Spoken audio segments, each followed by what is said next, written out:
मुंबईत झालेल्या जोरदार पावसावर आता ठाकरे सेनेचे आमदार महेश सावंत यांनीही प्रतिक्रिया दिलेली आहे। मुंबई महानगरपालिकेमध्ये सुस्त प्रशासन आहे, सुस्त सत्ताधारी आहेत। महापौर कोण आहे हाच खरा प्रश्न आहे असं महेश सावंत म्हणतायत। महापौरांच्या बाजूला भाजपचे मोठे नेते बसतात। आम्ही ज्या सत्तेत होतो तेव्हा आमच्यावर टीका केली जात होती, पण आता कोणावर टीका करणार असा सवाल सुद्धा महेश सावंत उपस्थित करतायत। 2-3 वर्ष हिंदमातामध्ये पाणी तसं भरत नव्हतं, परंतु यावेळी खरोखर त्यांनी तसे स्टॉर्म वॉटरच्या लाईन अजूनही साफ केलेल्या नाहीये। धारावीसारखा याच्यामध्ये गटार पूर्ण ओव्हरफ्लो होणार आहे।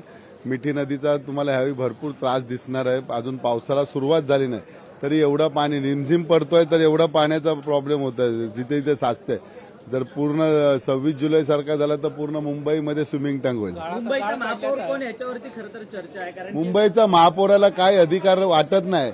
मुंबईच्या महापौराच्या आजूबाजूला बसतात भाजपचे मोठमोठे नेते, तेच डिसिजन घेतात। हे फक्त नावाची खुर्ची आहे। मंत्री उदय सामंत यांनी विरोधकांवर टीका केलेली आहे। नैसर्गिक आपत्तीचं राजकारण करू नका।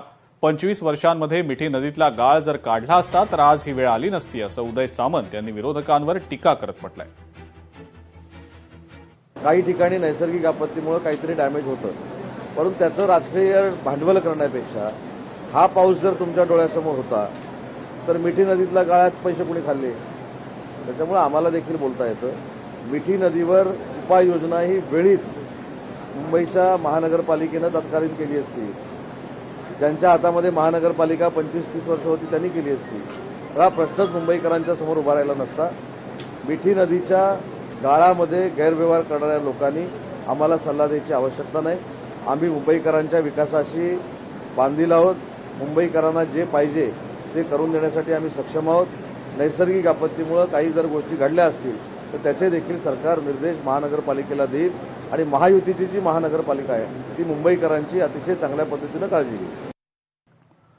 तुकाराम मुंढे अन्न आणि औषध प्रशासन विभागाचे आयुक्त झाल्यापासून राज्यातीलच नाही तर देशभरातल्या भेसळखोरांचे धाबे दणाणले। मुंढेंच्या धडाकेबाज कामगिरीचं एकीकडे कौतुक होत असताना दुसरीकडे मात्र माफियांकडून त्यांना पदावरनं हटवण्यासाठी मोठा कट रचला जात असल्याचा धक्कादायक आरोप करण्यात आलेला आहे। तुकाराम मुंढेंच्या बदलीसाठी इंटरनॅशनल ड्रग लॉबी धडपड करत असल्याचा दावा आमदार जितेंद्र आव्हाडांनी केलाय।